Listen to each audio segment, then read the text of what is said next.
आज हम प्रतिरोधकों का संयोजन का सूत्र निकालना सीखेंगे।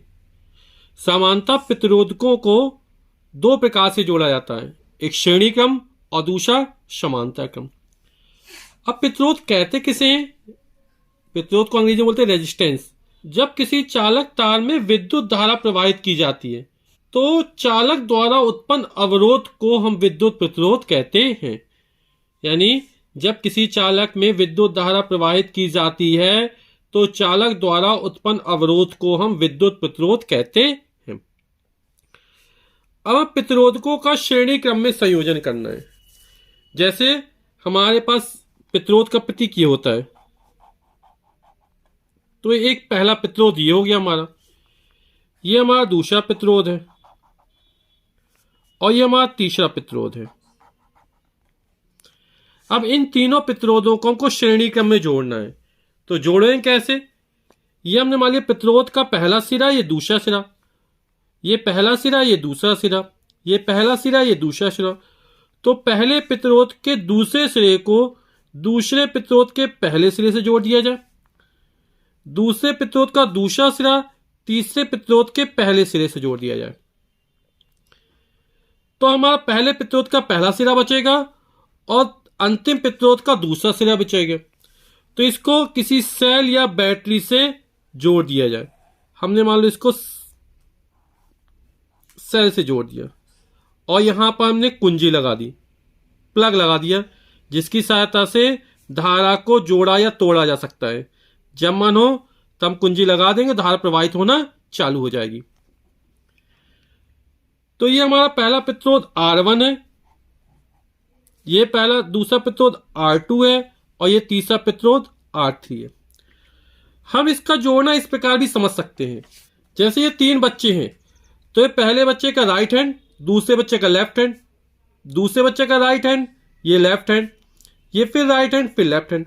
तो हमने पहले बच्चे के लेफ्ट हैंड को दूसरे बच्चे के राइट हैंड से जोड़ दिया, दूसरे बच्चे के लेफ्ट हैंड को तीसरे बच्चे के राइट हैंड से जोड़ दिया। अब पहले बच्चे का राइट हैंड बचेगा और दूसरे बच्चे का लेफ्ट हैंड बचेगा। तो हमने माना ये V वोल्ट का सेल है, इसका विभवांतर कितना V वोल्ट है। तो जब प्रतिरोधों को श्रेणी क्रम में जोड़ा जाता है तो प्रत्येक प्रतिरोध में बहने वाली धारा तो समान रहती है। ये धारा हमने I मान ली, यहां से जाएगी और ये I धारा, लेकिन प्रत्येक प्रतिरोध के सिरों पर विभवांतर का मान अलग अलग होता है। जैसे यहां परिपथ का कुल विभवांतर कितना V है हमारा, तो परिपथ का कुल विभवांतर हमारा V है। तो जब प्रतिरोधों को श्रेणी क्रम में जोड़ा जाता है तो प्रत्येक प्रतिरोध के सिरों पर विभवांतर का मान अलग अलग होता है, जबकि उसमें बहने वाली धारा प्रवाहित धारा का मान समान होता है। यह हमें ध्यान रखना है कि जब श्रेणी क्रम में जोड़ेंगे तो प्रत्येक प्रतिरोध के सिरों पर जो विभवांतर होगा वो अलग अलग होगा। हमने मान लिया पहले प्रतिरोध के सिरों पर विभवांतर V1 है, दूसरे के सिरों पर विभवांतर V2 है और तीसरे के सिरों पर विभवांतर V3 है। पहले प्रतिरोध के सिरों पर विभवांतर V1 का मान कितना हो तो वो निकाल लेते हैं। तो R1 प्रतिरोध के सिरों पर विभवांतर ज्ञात कर लेते हैं। तो पहला प्रतिरोध हमारा R1 है, R1 प्रतिरोध के सिरों पर विभवांतर हमने माना कितना है, विभवांतर V1 है। तो V1 बराबर हो जाएगा, प्रवाहित धारा I है और प्रतिरोध का मान R1 है। चूंकि हम जानते हैं सूत्र V बराबर होता IR, तो प्रतिरोध R1 के सिरों पर विभवांतर V1 बराबर IR1 हो गया। इसी प्रकार R2 प्रतिरोध के सिरों पर विभवांतर, ये V2 बराबर हो जाएगा हमारा IR2 हो जाएगा। दूसरे का प्रतिरोध R2 है, धारा सब में एक ही समान प्रवाहित हो रही है। R3 प्रतिरोध के सिरों पर विभवांतर V3 मान लिया, तो V3 बराबर हो जाएगा IR3। इसको हम समीकरण नंबर 1 मान लेते हैं, इसको समीकरण नंबर 2 मान लेते हैं और इसको समीकरण नंबर 3 मान लेते हैं। अब क्या करते हैं, समीकरण 1, 2 और 3 को हम जोड़ते हैं। तो यहां से हो जाएगा V1 plus V2 plus V3 बराबर हो जाएगा IR1 plus IR2 plus IR3। इसमें हमने I कॉमन निकाल लिया, तो हो जाएगा R1 plus R2 plus R3। ये निकला है V1 plus V2 plus V3। ये समीकरण नंबर 4 मान लेते हैं। चूंकि परिपथ के पूरे संयोजन का विभवांतर कितना है, v है, यानी परिपथ पार विभवांतर कितना v है, यानी v बराबर हो जाएगा v1 plus v2 plus v3। यदि परिपथ के पूरे संयोजन का विभवांतर v हो तो v बराबर होता है हमारा v1 plus v2 plus v3। ये हम समीकरण 5 मान लिया। तो यहाँ v1 plus v2 plus v3 की जगह v रख देंगे समीकरण 4 और 5 से, तो v बराबर हो जाएगा हमारा i r1 plus r2 plus r3, यानी i इसके नीचे आएगा, यानी v अपॉन i बराबर हो जाएगा r1 plus r2 plus r3। यदि हम इन तीनों प्रतिरोधों के स्थान पर एक ऐसा प्रतिरोध लगाएं जिसमें v विभवांतर आरोपित करने पर I धारा प्रवाहित हो, यानी इन तीनों के स्थान पर कैपिटल R ओम का ऐसा प्रतिरोध लें कि उसमें v विभवांतर लगाने पर I धारा प्रवाहित हो, तब हमारा v अपॉन I बराबर कितना हो जाएगा, R हो जाएगा। क्योंकि v बराबर आई आर होता है तो v अपॉन I बराबर R, तो v अपॉन I की जगह R रख दिया तो R बराबर हो जाएगा R1 plus R2 plus R3, v upon I की जगह R। यही हमारे जब तीन प्रतिरोधों को श्रेणी क्रम में जोड़ा जाता है तो तुल्य प्रतिरोध का ये सूत्र है।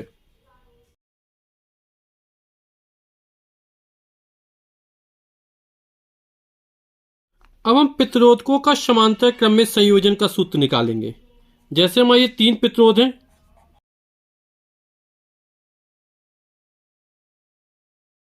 तो हमारा प्रतिरोध का ये पहला सिरा, ये दूसरा सिरा है, ये पहला सिरा, ये दूसरा सिरा, ये पहला सिरा, ये दूसरा सिरा। तो तीनों प्रतिरोधों के पहले पहले सिरों को एक साथ जोड़ दिया जाए और दूसरे दूसरे सिरों को एक साथ जोड़ दिया जाए और इन्हें शेल से या बैटरी से जोड़ दिया जाए और यानी कुंजी लगा दी, प्लग लगा दिया।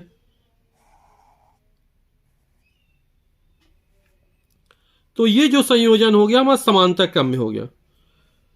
ये मान लिया पहला प्रतिरोध R1 है, ये दूसरा प्रतिरोध R2 है, ये तीसरा प्रतिरोध R3 है।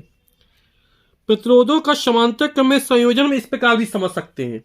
जैसे ये तीन बच्चे हैं तो ये बच्चों के राइट हैंड है और ये लेफ्ट हैंड है। यदि तीनों बच्चों के राइट हैंड पहले एक साथ जोड़ दिए जाएं, ये राइट हैंड एक साथ जोड़ दिए और लेफ्ट हैंड बच्चों के एक साथ जोड़ दिए जाएं, समांतर क्रम में हो जाएगा। तो जब प्रतिरोधों को समांतर क्रम में जोड़ते हैं तो प्रत्येक प्रतिरोध के सिरों पर विभवांतर का मान समान होता है, जो परिपथ पर आरोपित विभवांतर के बराबर होता है। लेकिन प्रत्येक प्रतिरोध में बहने वाली धारा का मान अलग अलग होता है। जैसे यहां से I धारा प्रवाहित हुई तो पहले प्रतिरोध में प्रवाहित धारा हमने I1 मान ली, दूसरे प्रतिरोध में प्रवाहित धारा I2 मान ली और तीसरे प्रतिरोध में प्रवाहित धारा I3 मान ली। ये I1 है, ये I2 है, ये I3 है, तीनों मिलेंगी फिर I हो जाएगी परिपथ की कुल धारा। तो समांतर क्रम में होता क्या है कि जब प्रतिरोधों को समांतर क्रम में जोड़ते हैं तो प्रत्येक प्रतिरोध के सिरों पर विभवांतर का मान तो बराबर होता है, लेकिन प्रत्येक प्रतिरोध में बहने वाली धारा का मान अलग अलग होता है। तो हम देखेंगे पहले प्रतिरोध में कितनी धारा प्रवाहित हो रही है। तो R1 प्रतिरोध में प्रवाहित धारा I1 बराबर हो जाएगा V अपॉन R1, क्योंकि V बराबर IR होता है तो I1 बराबर V अपॉन R1। तो R2 प्रतिरोध में प्रवाहित धारा I2 बराबर हो जाएगा इसी तरह V अपॉन R2 हो जाएगा, क्योंकि यहां पर प्रतिरोध R2 है। और R3 प्रतिरोध में प्रवाहित धारा I3 बराबर हो जाएगा V अपॉन R3। इसको समीकरण फर्स्ट मान लिया, इसको सेकंड मान लिया, इसको थर्ड मान लिया। जैसे पिछली बार में किया था, इन तीनों समीकरणों को हम जोड़ देते हैं। समीकरण फर्स्ट, सेकंड और थर्ड को जोड़ने पर तो हमारा क्या हो जाएगा, I1 plus I2 plus I3 बराबर V upon R1 plus V upon R2 plus V upon R3। यहाँ पर तीनों V है, V कॉमन निकाल लेंगे तो I1 plus I2 plus I3 बराबर हो जाए, V कॉमन निकाली हमने, तो हो जाएगा 1/R1 plus 1/R2 plus 1/R3। इसको हम समीकरण नंबर 4 मान लेते हैं। चूंकि परिपथ में प्रवाहित धारा I है जो प्रतिरोधों में I1, I2, I3 में बढ़ जाती है, यानी I1 plus I2 plus I3 बराबर कितना होगा, I होगा। यानी परिपथ के संयोजन की कुल धारा कितनी I है, तो I बराबर हो जाएगा I1 plus I2 plus I3। ये समीकरण नंबर 5 हो गया। समीकरण 4, 5 को ले, समीकरण 4 और 5 को ले लेंगे, तो I1 plus I2 plus I3 की जगह हम I रख देंगे, तो ये हो जाएगा I इक्वल टू हो जाएगा हमारा V 1/R1 plus 1/R2 plus 1/R3। V इसके नीचे चला जाएगा, तो I/V इक्वल टू हो जाएगा 1/R1 plus 1/R2 plus 1/R3। यदि हम R1 plus R2 plus R3 इन तीनों प्रतिरोधों के स्थान पर एक ऐसा प्रतिरोध R लें कि उसमें V विभवांतर लगाने पर I धारा प्रवाहित हो, यानी इन तीनों के स्थान पर एक लिया जाए, प्रतिरोध कुल कितना हो, कैपिटल R हो, धारा I प्रवाहित हो, परिपथ का विभवांतर V हो, तो हम जानते हैं कि V बराबर कितना हो जाएगा, IR हो जाएगा। तो R नीचे ले, V इसके नीचे ले आए, तो R की जगह 1/R बराबर हो जाएगा I/V। तो I/V की जगह 1/R रख देंगे, तो ये, तो I/V की जगह 1/R रख देंगे, तो 1/R इक्वल टू हो जाएगा 1/R1 plus 1/R2 plus 1/R3। यही हमारे प्रतिरोधों के समांतर क्रम में संयोजन का सूत्र है, जहां कैपिटल R परिपथ का तुल्य प्रतिरोध है।